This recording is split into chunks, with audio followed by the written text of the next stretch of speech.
Ya, pemirsa, saat ini saya sudah bersama Menteri Keuangan Agus Martowardoyo. Pak Agus, terima kasih Anda sudah meluangkan waktu untuk Metro TV. Terima kasih. Pertama-tama tentunya selamat untuk jabatan Anda yang baru. Terima kasih. Anda sekarang merasa lega, cemas, atau khawatir, optimis? Mungkin karena tadi Ibu Ani mengatakan malam ini mungkin malam terakhir Anda tidur nyenyak. Ya, jadi kalau saya dengan perasaan optimis, saya bergabung di Departemen Keuangan. Memang saya tahu bahwa ini adalah bidang yang baru, tetapi saya mengikuti bagaimana Departemen Keuangan sudah melakukan banyak kegiatan-kegiatan reformasi di bidang birokrasi, dan saya yakini itu merupakan satu fondasi yang bagus untuk ke depan. Kita ingat di 2 tahun, 3 tahun yang lalu, ketika Indonesia sedang betul-betul menghadapi krisis global, Indonesia cukup baik mengatasi ancaman krisis global. Dan di Indonesia salah satu motornya adalah di Departemen Keuangan. Jadi dengan dasar itu saya yakin bahwa kita punya infrastruktur sumber daya manusia yang baik, dan saya masuk di sini, saya optimis bahwa kita bisa menjalankan ini dengan baik. Baik. Anda menjabat sebagai Menteri Keuangan di saat situasi politik yang bisa dikatakan tidak mudah, begitu ya. Ibu Ani sebelumnya beberapa hari yang lalu sudah membeberkan mengenai kartel politik, tekanan, dan lain sebagainya. Apa yang membuat Anda yakin bahwa Anda bisa mengatasi semua itu? Saya merasa yakin karena saya merasa bahwa bisa menjelaskan tentang visi dan misi kita untuk kita kemudian mengajak seluruh jajaran di pemerintah, maksudnya di Departemen Keuangan dan seluruh departemen-departemen yang ada di luar Departemen Keuangan, dan kita bisa kemudian meyakinkan atau berkomunikasi dengan DPR atau berkomunikasi dengan lembaga swadaya masyarakat ataupun lembaga pengawas, dan kita kalau sudah berkomunikasi dengan baik itu kita akan bisa mendapatkan satu komitmen untuk mencari solusi. Jadi kuncinya menurut saya kita harus koreksi diri, kita perbaiki diri, niat untuk berkomunikasi lebih baik, dan apabila kita bisa membangun rasa kepercayaan di antara stakeholders, kita akan bisa menjalankan program kerja kita dengan baik. Anda bisa meyakinkan masyarakat bahwa Anda bebas konflik kepentingan? Oh, kalau bebas kepentingan itu adalah kebanggaan saya. Bahwa saya tidak akan konflik of interest, bahwa saya dengan niat tulus akan bekerja memimpin Departemen Keuangan dan menjaga amanah yang diberikan oleh pemerintah, dalam hal ini Presiden, kepada saya. Pak Menteri, salah satu pekerjaan rumah yang ditinggalkan kepada Anda adalah masalah pengemplang pajak. Apa strategi Anda atau pikiran Anda tentang mengatasi hal ini? Saya sebetulnya besok pagi jam 8 baru akan menyelenggarakan rapat pimpinan, mengundang seluruh pimpinan di lingkungan Departemen Keuangan untuk memahami lingkup kerja dan status kerja daripada masing-masing unit yang ada di Kementerian Keuangan. Kalau salah satu isu atau salah satu tantangan utama di Departemen Keuangan adalah meyakini bahwa kita akan mempunyai penerimaan dari pajak dan non-pajak yang baik untuk bisa membiayai APBN, tentu nanti akan saya memberikan perhatian kepada Direktorat Pajak. Dan kalau seandainya tadi Zelda mengatakan bahwa nanti ada pengemplang pajak di situ, saya datang dengan sangka baik. Jadi saya akan datang untuk mendengar statusnya, memahami, dan saya nanti akan tentu bisa membuat judgement bersama dengan tim tentang bagaimana kasus itu. Jadi dilihat dari awal lagi begitu ya Pak, secara keseluruhan? Saya rasa mesti begitu. Yang paling utama memang kita tidak hanya mengejar pengemplang pajak, tapi sebetulnya yang utama adalah kita bisa mendapatkan wajib pajak yang lebih luas dan membangun kesadaran di real sector bahwa mereka tuh harus bayar pajak. Dan juga kita harus bisa berkoordinasi di antara departemen untuk supaya iklim berusaha itu baik. Nah, kalau iklim berusaha baik dan kemudian ada satu budaya taat azas, taat untuk membayar pajak, tentu kita punya penerimaan pajak akan tinggi. Jadi saya melihat bahwa betul ada isu tentang pengemplang pajak harus kita tangani, tapi kita tangani dengan sangka baik dan kepala dingin. Tetapi yang lebih utama adalah bagaimana supaya real sector ini bergerak, kemudian semua wajib pajak akan punya keinginan, kesadaran untuk membayar pajak, dan ini adalah sumber bagi negara menjalankan APBN-nya. Bagaimana rencana Anda untuk menjalin hubungan baik dengan parlemen? Pak Agus, kita ingat saat waktu Anda tidak menjadi gubernur BI pada saat itu, pada saat pemilihan, apa rencana Anda untuk menjaga hubungan baik dengan parlemen? Kalau saya merasa saya mendapat penugasan dan salah satu niat saya adalah bahwa saya akan menjalankan departemen ini dengan sebaik-baiknya, dan saya akan membuka komunikasi dengan stakeholders. Salah satu stakeholders utama saya yakini adalah DPR, dan Bapak Ibu yang ada di DPR tentu saya akan ajak berkomunikasi. Saya yakin kalau saya datang dengan tulus dan niat untuk berkomunikasi dengan baik, dan tujuannya jelas. Tujuannya adalah saya ingin supaya kita bisa mensukseskan fiscal policy, dan kalau fiscal policy itu bisa dijalankan dengan baik, tentu akan membuat government spending baik, bisa membuat pengurangan kemiskinan, bisa membuat pengurangan pengangguran, dan kegiatan semuanya bisa jalan. Jadi dengan dasar itu saya yakin saya akan bisa berkomunikasi dengan baik dengan Bapak Ibu di DPR. Anda bertemu dengan Presiden di Singapura beberapa hari yang lalu, banyak yang bertanya-tanya terkait hal itu, Pak, dan Anda memang belum memberikan komentar soal itu. Apakah saat di Singapura itu Presiden pertama kali meminta Anda menjadi Menteri Keuangan? Mungkin yang saya bisa cerita bahwa saya dihubungi sama Pak Sudi Silalahi kemarin sore jam 5 untuk datang jam 7 ke Cikeas. Dan di situ saya disampaikan bahwa saya akan diminta untuk menjadi Menteri Keuangan. Sebelumnya tidak ada ya? Jadi maksud saya yang saya jelaskan sama Zelda adalah tentang saya ditelepon, kemudian saya datang ke Cikeas. Apa tanggapan Anda waktu pertama kali? Untuk saya seorang profesional dari swasta. Untuk saya, kalau seandainya diundang oleh Bapak Presiden untuk menjadi Menteri Keuangan, tentu bagi saya adalah suatu kehormatan, satu kepercayaan, dan juga satu amanah. Zelda mesti paham ya bahwa tentu saya nggak punya exposure sebelumnya di lingkungan kementerian ataupun di birokrasi pemerintahan.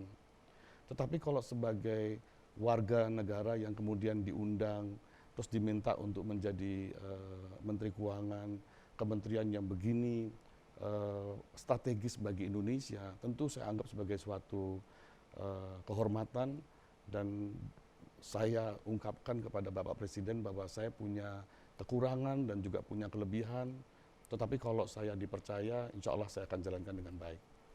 Pak Agus, tugas utama Anda tentunya selain di bidang fiskal juga untuk meningkatkan pertumbuhan ekonomi, begitu ya. Tidak sedikit pihak yang meragukan begitu kemampuan Anda di bidang fiskal karena Anda seorang bankir. Apa tanggapan Anda? Kalau saya sebagai bankir, setiap hari saya mengelola bank Mandiri itu sekarang total asetnya 400 triliun rupiah. Kemudian portfolionya itu dana pihak ketiganya kira-kira 319 triliun rupiah. Jadi itu identik dengan satu negara, bahwa kita harus menjaga neracanya supaya sehat, kita harus jaga cash flow-nya supaya sehat, kita harus membaca perekonomian, kita harus memahami kondisi global.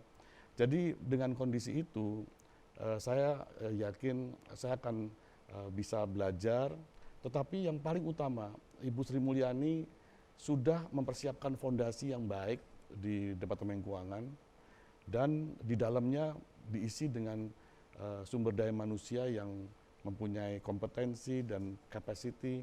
Jadi kalau saya datang sebagai pemimpin, saya rasa akan menjadi lebih mudah karena sudah banyak orang-orang yang baik di dalam sini.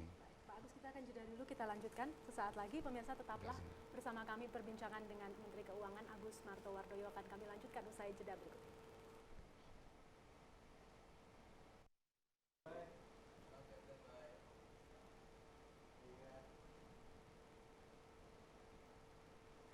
Pak Agus, dari sisi kredit untuk mencapai ekspor tinggi tentunya pengusaha kita juga harus punya modal, begitu ya. Selama ini keluhan dari pengusaha adalah aliran modal sulit. Anda sebagai bankir tentunya juga sudah punya peta, begitu ya. Hambatan-hambatan apa sebetulnya yang selama ini terjadi untuk menyalurkan dana atau modal kepada pengusaha lokal? Mungkin ini jadi di konteks kondisi di real sector ya. Indonesia bisa dikatakan selama 5 tahun terakhir baik sekali. Kita punya rata-rata pertumbuhan ekonominya kan 5,5%. Dan pertumbuhan ekonomi kita di tahun 2009 di global termasuk satu di antara 3 yang paling baik. Tetapi kita juga tahu bahwa yang menopang pertumbuhan ekonomi Indonesia paling besar adalah dari sisi konsumsi. Jadi yang saya ingin sampaikan, pada saat sekarang ini real sector kita memang belum cukup bergerak. Kita dalam arti pemerintah dan stakeholders disertai dengan pengusaha, semua harus bahu-membahu supaya real sector itu bergerak. Nah, kalau real sector itu bergerak, tentu akan datang sendiri yang namanya pembiayaan ataupun dukungan-dukungan lainnya. Sekarang ini yang menjadi hambatan real sector kurang bergerak itu antara lain adalah infrastruktur. Dan kita mengetahui bahwa pemerintah betul-betul memberikan prioritas untuk bisa terwujudnya infrastruktur. Yang lain mungkin adalah tentang birokrasi perizinan. Mungkin agak terlalu klise, semua orang bilang bahwa udah terlalu lama, itu dibicarakan bahwa minta izin itu lama. Dan kemudian ada upaya untuk mensoroti di bagian persetujuan untuk mendirikan perseroan terbatas. Loh bukan, yang disebutkan perizinan itu adalah izin misalnya untuk mendapatkan izin lokasi, mendapatkan izin hak guna usaha. Nah itu yang lama dan itu ada di kita bersama. Nah artinya pemerintah, masyarakat, pengusaha, ini semua harus bisa bekerja sama untuk memperbaiki diri supaya real sector bergerak. Kalau real sector bergerak, pembiayaan akan datang. Jadi itu saya rasa pandangan saya. Terkait reformasi birokrasi, Pak, apa lagi yang bisa Anda lakukan? Reformasi birokrasi adalah sangat utama. Menurut saya Departemen Keuangan atau maaf sekarang disebutnya Kementerian Keuangan. Kementerian Keuangan itu sangat beruntung karena mendapatkan prioritas dari pemerintah bahwa reformasi birokrasi itu dilakukan di Kementerian Keuangan bersama dengan Mahkamah Agung dan satu lagi apa BPK ya. Nah, jadi di Kementerian Keuangan ini kita ada berkesempatan untuk betul-betul meningkatkan bukan hanya birokrasi secara sistem bekerja atau prosedur atau proses, tetapi yang paling utama adalah sumber daya manusianya. Saya rasa apa yang telah dilakukan selama ini sudah baik dan kelihatan bagaimana pandangan masyarakat tentang jasa-jasa yang diberikan oleh instansi di bawah Kementerian Keuangan. Kita dengarkan respons positif dari pasar mengenai Bapepam. Kita dengarkan respons positif dari pasar untuk instansi bea cukai ataupun pajak, walaupun ada case-case yang terakhir ini, tetapi secara umum baik. Nah jadi menurut saya reformasi birokrasi itu memang harus fokus yang paling utama di sumber daya manusianya. Sumber daya manusianya itu siapa? Ya kita, pegawai negeri sipil. Kita harus bersama-sama dan saya tentu nanti akan berkoordinasi dengan Bapak Menteri Koordinator Perekonomian ataupun melaporkan kepada Bapak Presiden untuk kita jadikan kegiatan reformasi birokrasi ini, khususnya reformasi sumber daya manusia sebagai satu prioritas. Tujuan utamanya apa? Tujuan utamanya adalah untuk kita menjadikan pegawai negeri sipil kita, pegawai negeri sipil yang punya integritas, yang dipercaya, dan betul-betul pegawai negeri sipil yang bangga dengan profesinya sebagai pegawai negeri sipil. Kita harus akui bahwa banyak keprihatinan yang kita lihat di teman-teman di pegawai negeri sipil, yaitu mereka bekerja dengan penuh dedikasi, tetapi kadang-kadang mereka memperoleh intervensi hanya karena orang ini pengen cepat dan dia tidak mau melalui prosedur, dia pengen bypass, dan akhirnya mungkin atasannya menyetujui untuk dia bypass, dan akhirnya dia sebagai pegawai negeri sipil nggak ada kebanggaan.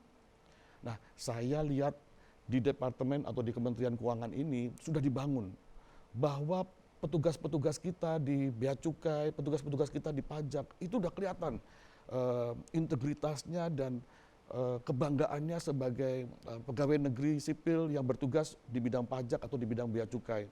Ini yang kita mesti tingkatkan terus ke depan. Apakah ini artinya kita tidak akan lagi melihat ada gayus tambunan lainnya di masa mendatang? Di dunia ini kalau ada ekses itu pasti. Nggak ada sesuatu itu sempurna. Tetapi kita mesti lihat secara proporsional. Bahwa kalau secara umum itu baik, ada sedikit ekses, yang ekses ini kita tangani. Untuk kita kasih pelajaran supaya yang lain tahu bahwa kalau kamu jadi orang tidak baik, hanya soal waktu kamu ketangkep. Artinya ekses ini tidak mewakili keseluruhan Betul, institusi, begitu? betul. Hanya Karena, sebagian kecil? saya belum tahu, tetapi kita kasih pesan bahwa dari atas, dari yang paling tinggi sampai yang paling rendah, itu sekarang harus punya komitmen bahwa kita mau kerja profesional dan bersih. Tetapi kalau seandainya ada ekses, itu bisa terjadi, tapi kita langsung akan tindak dia. Dan ini akan membuat sistem itu jalan. Dan ini yang saya minta bantuan dari Zelda dan dari media massa untuk ayo tolong dukung supaya upaya reformasi birokrasi ini bisa berjalan. Dan kita harus tahu, kalau sampai sistem yang ada di misalnya di departemen atau di Kementerian Keuangan ini nggak jalan, lumpuh negara kita. Karena kita kan hanya bisa menjalankan pembangunan jalan, membayar pegawai negeri kalau Menteri Keuangannya, dalam arti Kementerian Keuangannya bisa menghimpun dana masyarakat dari pajak ataupun non-pajak untuk membiayai APBN. Jadi yang saya ingin sampaikan, ayo kita berpikir positif dan kita perbaiki semua yang kurang, dan kita nggak usah nunggu, kita mulai dari apa yang kita bisa kendalikan diri kita. Tetapi kalau kita bisa mengajak rekan kita atau counterpart kita, mari kita lakukan. Pak Agus, sempat ada wacana untuk memisahkan pajak dan bea cukai dari Kementerian Keuangan. Apa pandangan Anda terkait hal ini? Saya kalau datang ke Kementerian Keuangan, tentu saya berharap supaya teman-teman di Kementerian Keuangan bisa memberikan kerjasamanya kepada saya, supaya saya bisa menjalankan amanah untuk memimpin Kementerian Keuangan ini. Bahwa nanti setelah saya jalan, saya rasa perlu ada perbaikan, tentu nanti saya akan laporkan kepada atasan saya. Tetapi kalau seandainya misalnya ada satu direktorat mau dipisahkan, kalau menurut saya jangan dipisahkan dulu. Beri kesempatan saya untuk melihat dan nanti kemudian saya akan jelaskan bagaimana rekomendasi saya. Salah satu kandidat Menteri Keuangan yang sempat santer juga disebut namanya adalah Anggito Abimanyu. Ia kemudian memutuskan untuk mengundurkan diri dari Kementerian Keuangan. Apa tanggapan Anda terkait? Saya datang, tadi saya ketemu sama Pak Anggito, saya bilang sama Pak Anggito, saya baru datang kok Bapak mengundurkan diri. Loh, nggak boleh dong. Bapak ketemu sama saya dulu supaya bisa menjelaskan apa aspirasimu. Saya hormat pada Pak Anggito, dia selama ini berkarya dengan baik, prestasinya juga baik.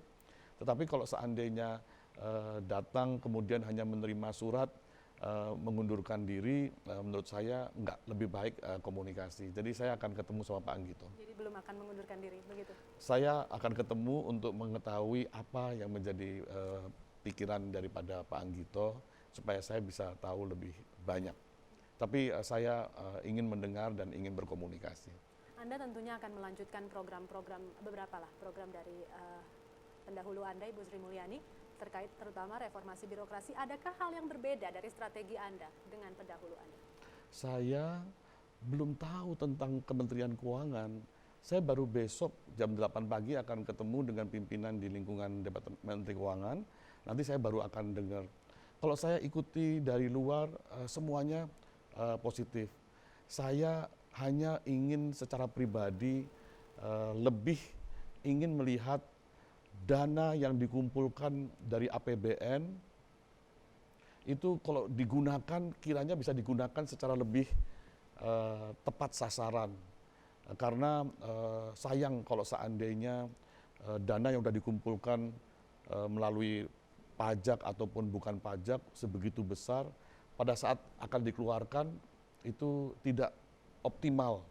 Nah ini saya ingin melihat bahwa pengeluaran itu harus lebih membuat pertumbuhan ekonomi yang merata di setiap wilayah di Indonesia dan harus bisa dirasakan oleh rakyat kecil.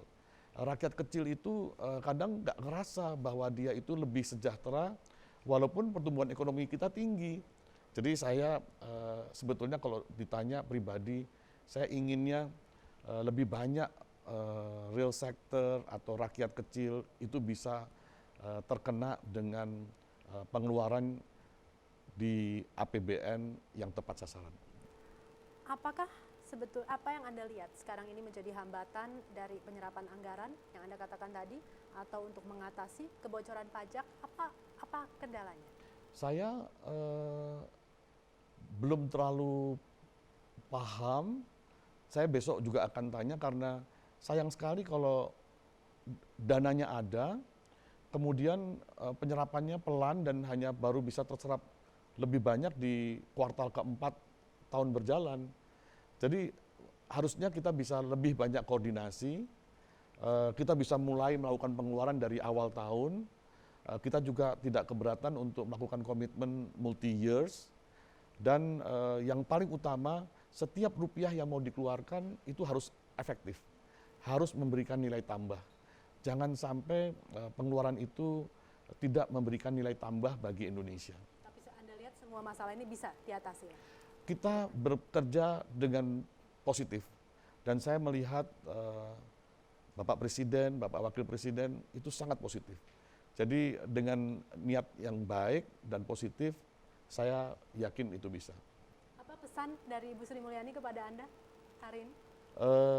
Pesan Bu Sri Mulyani banyak, tetapi yang utama dia menyampaikan dinikmati saja bekerja, dan saya memang merasa saya akan menikmati. Baik, kalau begitu. Terima kasih Pak Terima Agus kasih, Martowardoyo untuk waktu Anda di Metro TV. Terima kasih. Dan pemirsa, demikian wawancara kami dengan Menteri Keuangan Agus Martowardoyo. Terima kasih untuk perhatian Anda. Sampai jumpa.